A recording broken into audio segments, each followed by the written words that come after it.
స్వాధ్యాయ ప్రియులకు అనిత నమస్కరిస్తూ 18వ రోజు పత్రిజీ ప్రబోధాల్లో నిన్నటి కంటిన్యూ ఏంటో చూద్దామా అండి. నీకు వేరే పర్పస్ ఏమీ లేదు. నువ్వు నా దగ్గరికి వచ్చావంటే దానిని బట్టి తెలిసిపోతుంది నీ జీవిత ధర్మం ఏమిటి అనేది. నీవు ధ్యానం చేయాల్సిందే, ఇతరులకు ధ్యానం చెప్పాల్సిందే. ధ్యానం చేయటం కన్నా ఎక్కువగా ధ్యానం గురించి అందరికీ చెప్పాల్సిందే. అందుకోసమే నా దగ్గరికి వచ్చావు.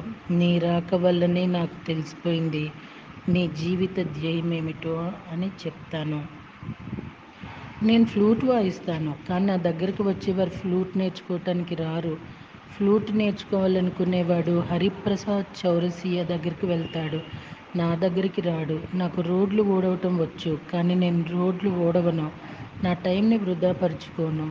నేను కూడా సంగీతం నేర్పించగలను, కానీ నా టైం దానికోసం కాదు. నా టైం అంతా ధ్యానం చెప్పటం కోసమే ఉంది. సంగీతం నేర్పించటం కోసం నేను పుట్టలేదు. అది నా లైఫ్ పర్పస్ కానే కాదు. అందుకే గొప్ప గొప్ప సంగీత గురువుల దగ్గర ఉన్న పినాకపాణి గారి దగ్గర ఉన్నా కూడాను నేను అక్కడ సంగీతం నేర్చుకోవటం మానేశాను. ఎందుకంటే నా ధ్యేయం అది కాదు. నా ధ్యేయం అందరికీ ధ్యానం చెప్పటం. ఎవరి జీవిత ధ్యేయం వారే తెలుసుకోవాలి. ఎవరి ధర్మాన్ని వాళ్ళే తెలుసుకోవాలి. ఎవరేం చేయాలో వాళ్ళే తెలుసుకోవాలి. ఆ భిక్షగాడు అంటాడు, నాయన ధర్మం చేయి నాయనా అని. ఆ పదంలో ఎంత అర్థముందో చూడండి. భగవద్గీత కూడా ధర్మం అనే పదంతోనే మొదలైంది. ధర్మో రక్షతి రక్షిత. ధర్మం ఎందుకు చేయాలంటే నీ చేత రక్షింపబడిన ధర్మం తిరిగి నిన్ను రక్షిస్తుంది. పిరమిడ్ మాస్టర్స్ అందరూ అద్భుతంగా తన ధర్మాల్లో ఉన్నారు. పిరమిడ్ మాస్టర్స్ అందరికీ నమస్కారాలు, ప్రణామాలు. ఇప్పుడు ధర్మం గురించి చెప్పటం నా ధర్మం అయిపోయింది. కాసేపు అందరం ధ్యానం చేద్దాం మై డియర్ ఫ్రెండ్స్.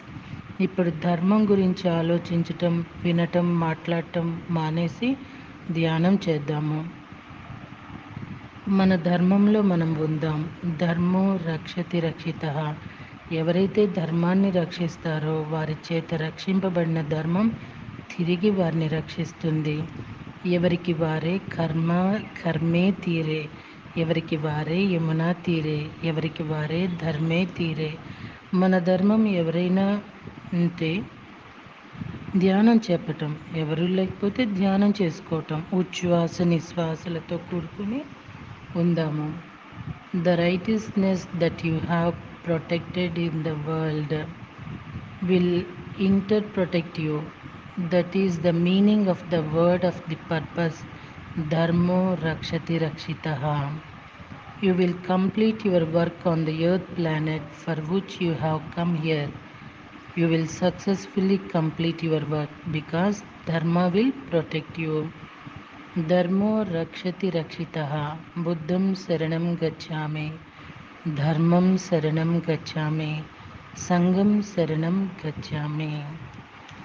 ఇంత అద్భుతంగా చెప్తారండి పత్రిజీ. ఏది చెప్పినా కూడా అందులో ఎంతో ఒక అద్భుతమైన నిగూఢత ఉంటుంది. రేపటి రోజునండి 7 లోకాలు, 7 శరీరాలు, 7 స్వరాలు అంటూ చెప్తున్నారు. అదేంటో తెలుసుకుందామా? మరి ఈ లోపల ఇంకొక సందేశం మనకిచ్చారు, అదేంటో చూద్దాము. ఆత్మజ్ఞానం సంపూర్ణమయ్యేంత వరకు తిరిగి తిరిగి అభ్యాసం చేస్తూనే ఉంటాము, పుడుతూనే ఉంటాము.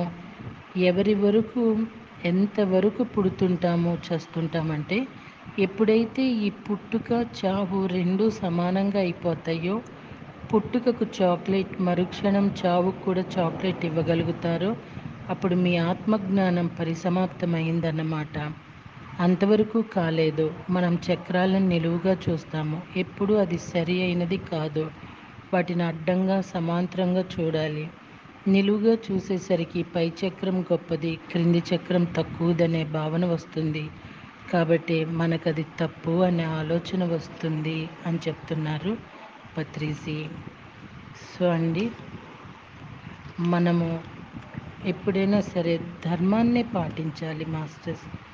అది కఠినంగా ఉన్నా, ఎలా ఉన్నా, ఎవరు అధర్మంగా ఉన్నా మనం మాత్రం ధర్మంగానే ఉండాలి.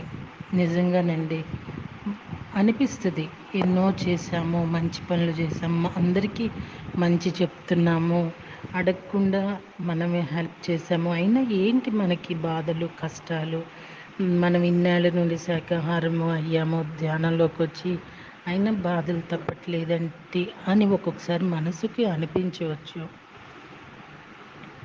కానీ జరుగుతున్నది ఏది ఊరికే జరగట్లా. ప్రతిదానికి కార్యకారణ సంబంధం అనేది ఉన్నది. దట్ టు మాస్టర్స్ అనుభవించాల్సింది అనుభవించాల్సిందే. అనుభవిస్తున్న ప్రతి దానికి ఒక పరమార్థం ఉందండి.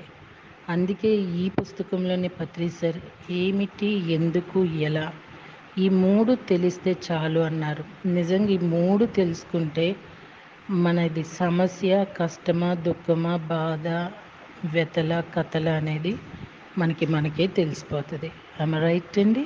Thank you.